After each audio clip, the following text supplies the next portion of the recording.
Okay, today we are going to look at this Recon headlight that I got from my 2019 Ford F-250. It's the Recon model number 264372BKC. I was excited to get these guys. The truck that I got did not have the LED lighting. I got the Lariat package and it didn't come with the LED lighting, so I saw these and I thought the LED lighting on them was cool. The fact that it offered the smoke glass on my black truck, I also thought that would be a nice looking unit in there. These things were not cheap, about $1,500 for the pair. I think I got them on sale Black Friday week. But anyway, I wanted to make this video. One for Clay over there at Recon. I was on the phone with him earlier, describing to him the issue I had. I had a few issues. One, the passenger side light, which this is the driver's side light, the passenger side upper lamp, or the regular projection lamp, I couldn't get it to come on. It didn't work. It never did go on. The brights worked, the high beams worked, but the normal operating lights on this side never did come on. I couldn't get it to come on. But I wanted to take a look at some of the issues related to the way these wires came together. In particular, this is the top projection light, and then the lower projection light. Those are both the same kind of connector, and easy. Those are easy connections.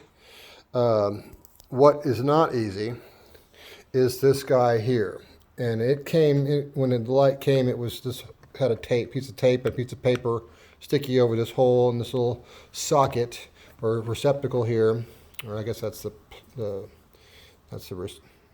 socket, but I don't know. I don't have my terminology right. But anyway, that plugs into the back side of this socket.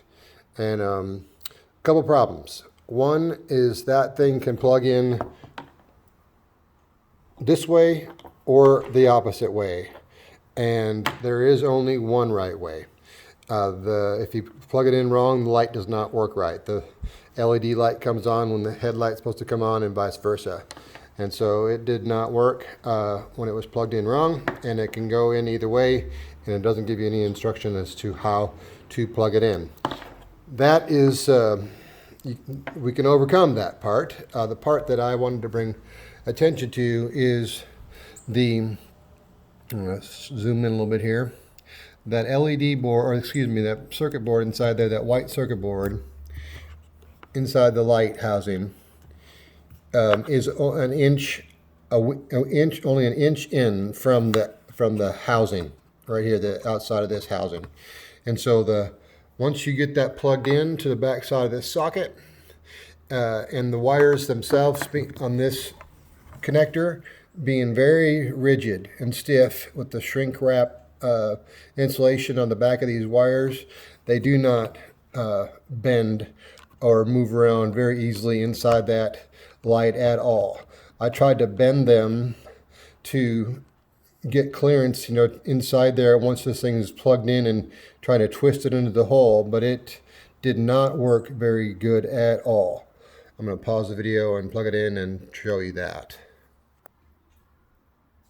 First thing I wanted to show is that you have an inch best of clearance from the outside of this where this twist connector twists in, and that circuit board inside the light, and that's an inch. This connector is 3/4 of an inch from the flange. If you use the little grommet, it's even less.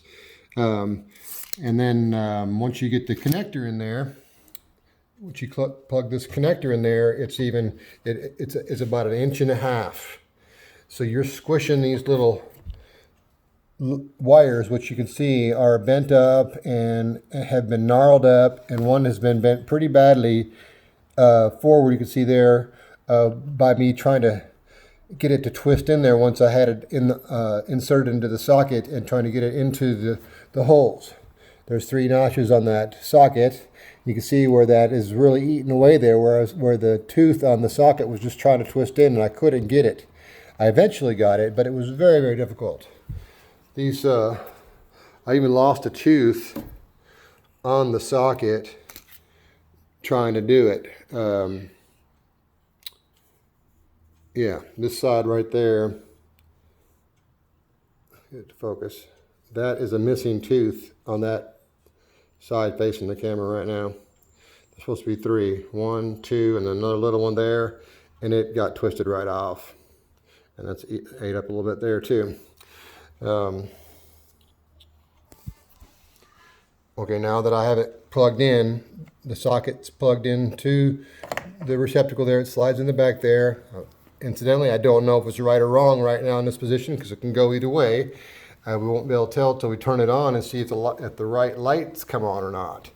But the biggest issue is getting this thing inside here with these wires being as they are, and they're real rigid wires coming out the back side of that plugged into the socket, and then you have an inch of clearance down there, and you push this thing in and you hit the back of that board right about there. And so you just start twisting it around, and you can feel the wires rubbing up against that board, and find the place where the teeth go in. And I'm not going to even try it anymore because I don't want to damage it. But basically, you try to twist it in, and it cross threads. It moves all around because those wires are backed up against that board and pushing it back out. And as you twist it, that pressure changes, and it just is either going to cause damage to those little circuits in there, or the wires are going to get messed up. Once it's even in there, that's going to have a constant contact on there, which I can't imagine is good. So that's my biggest beef, and to me, it's a deal breaker because I just cannot. I can't live with that being in there like that. This guy is for the turn signal that uses the same light and socket that is on the original light.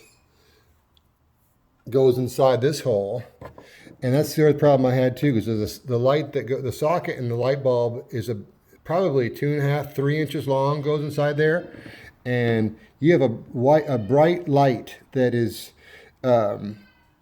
very close to wires and components that I had some serious concerns about heat damage and just overall damage inside there from the temperature of the light bulb itself.